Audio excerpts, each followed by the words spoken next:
Okay students, now today we discuss about fourth chapter, determinant. You all know very well about the matrix. In matrix we discuss about arrangement of element in a particular rectangular arrangement or array, but in determinants it is a special case of matrix, and you also say that a special case of square matrix. So to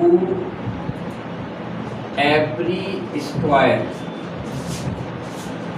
matrix is determinant, यानी जितनी भी square matrix हमारे पास है वो सब determinant में चली जाएंगी। जैसे मान लीजिए एक मैट्रिक्स है A11, A12, A21, A2, a square matrix of order 2 by 2।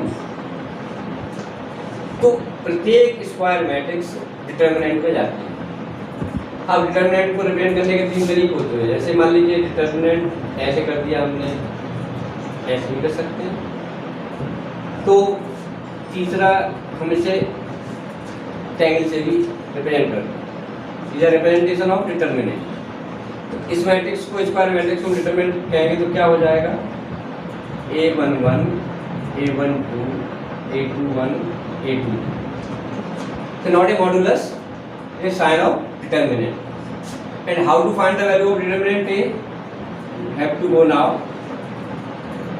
A11, A22 minus A12, A2. The value of determinant. Now we consider, suppose we have a matrix of order 3 by 3. A11, A12, A13, A21, A22, A23, A31, A32, A33, square matrix of 3 by 3. You already know these are the rows and these are the columns. Okay? And how to find out the value of a determinant? Suppose करिए, अब देखिए यहाँ पे इसकी property बताने से पहले मैं आपको बताऊं कि माइनर और कोफैक्टर क्या होते हैं। How to find minor and cofactors. तो देखिए यहाँ से ये हो जाएगा, जैसे फॉर एग्जाम्पल पहले तो मैं आपको सॉल्व करना बताऊं। जैसे मान लीजिए मेरे पास कोई डिटरमिनेंट है 2, 4, -1, 2। Evaluate. How to find the value of determinant? Evaluate. तो अभी मैंने क्या बताया था? तो डिटरमिनेंट ए की वैल्यू आ जाएगी 2 इंटू 2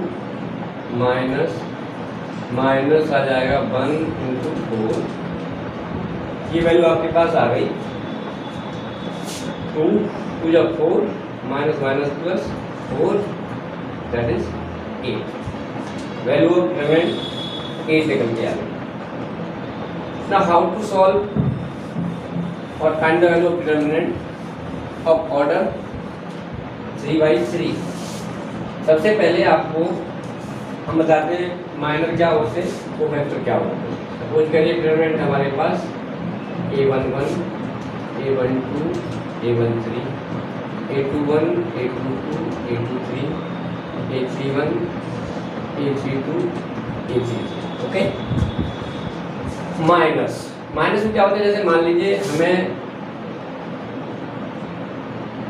A11 का माइनस निकालना है, हम क्या करें? M11। ओके। A11 का मतलब ये पहली रो में और पहले कॉलम में है। वैल्यू आ गई इसकी A22, A32, A23, A33। अब M11 तो A22 से क्रॉस कर लो, A22, A33 minus A32, A23। Similarly मान लीजिए M22 निकालना है हमको, अब M22 हमारे पास एलिमेंट कहाँ है, ये सेकंड रो में है, तो सेकंड रो और यही कॉलम आपने हटा दिया यहाँ से, तो आपके पास क्या बचा, A11 A13, भाई ये एलिमेंट बचा और ये एलिमेंट बचा, A31 A33। ओके, इसका मतलब ये हुआ कि M22 A11 A33 minus A31 A13। तो इस तरीके से आप प्रत्येक एलिमेंट का माइनस निकालेंगे। हमारे पास कितने एलिमेंट है, here we have 9 element, 1 2 3 4 5 6 7 8 9। Okay, अब जब माइनर हमने निकाल लिए, कोफैक्टर कैसे निकालेंगे, देखिए कोफैक्टर होता है C11। अब यहाँ पे क्या है, -1 I + j M11। It means यदि ये यहाँ पे इवन है, क्योंकि फर्स्ट रो फर्स्ट कॉलम है, ith रो jth कॉलम, आप क्या करेंगे, -1 1 + 1 M11। अब here you see that -1 power 2 M11, और whenever the square of any minus number it become positive, that become M11। इसका मतलब है यदि मैं C12 निकाल लूँ, क्या होगा, -1 की पावर 1 + 2 M12। ओके, अब इट मीन्स ये हुआ कि -1 की power 3 M12, it means -M12। Here you keep your mind, whenever we have odd number, our minor going negative, we are already negative, then become positive. If we have even number, it remains same, cofactor and minus. So how to find value of this one? तो देखिए इसको expand करने के लिए हम क्या करते हैं, A11 C11, A12 C12, A13 C13, value निकल जाएगी डिटरमिनेंट की, हमने एक्सपेंड कर दिया पहली रो में। अब देखिए C11 अभी आपने क्या लिखा था, A11 C11 M11 के बराबर है। अब C12 -M12 के बराबर है, -M12 C12, यानी माइनस ये तो यही 12 और यहाँ आ गया माइनस के M12। अब A13, लेकिन C13 फिर क्या है, इवन है, जब इवन है तो M13 रहेगा।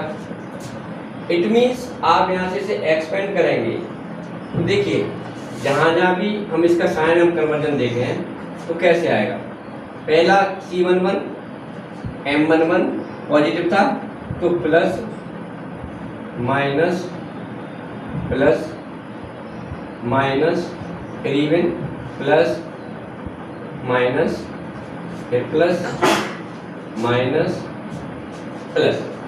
तो whenever you expand, now we consider an example. We have to find out the value of determinant. Evaluate determinant 1 2 3 -1 3 0 4 1 0। okay, here expand along third column. Third column में भी एक्सपेंड, किसी भी कॉलम में आप एक्सपेंड कर सकते हैं, वैसे सबसे आसान रहेगा थर्ड कॉलम में करेंगे, तो क्योंकि यहाँ 2 जीरो है। whenever we got maximum 0 we expand along the same column or row. If we have not so many zeros and want to expand directly, then you can expand either any row or any column.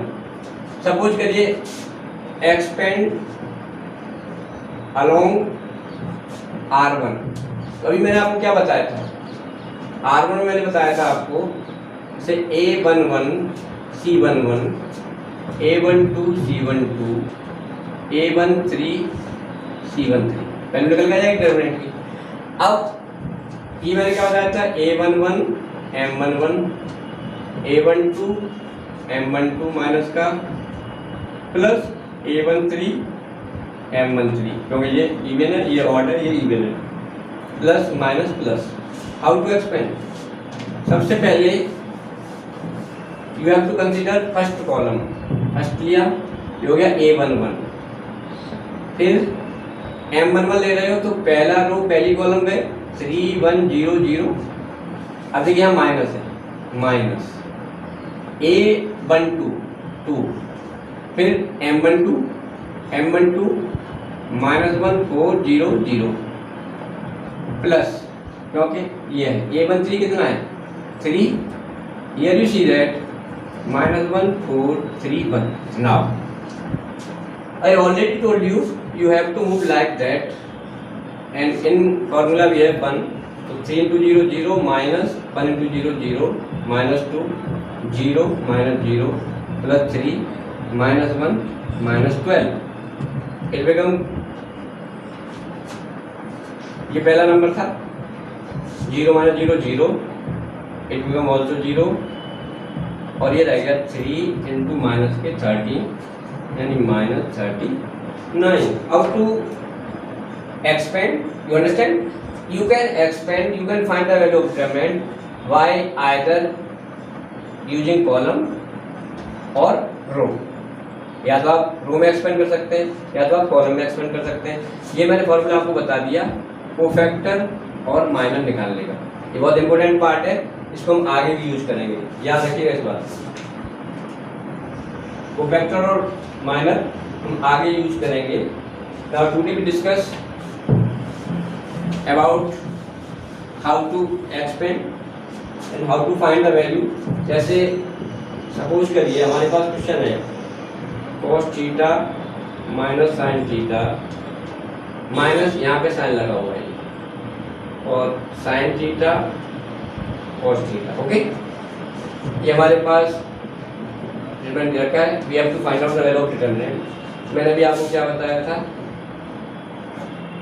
Yes, cos square theta minus sign square theta, तो cos square theta plus sine square theta that is 1। इस तरीके से आप you have to complete exercise. आप लोग homework note कर लें। Complete exercise 4.1 in your notebook, okay, and let's we discuss about tomorrow about the property of determinant. That's all for today.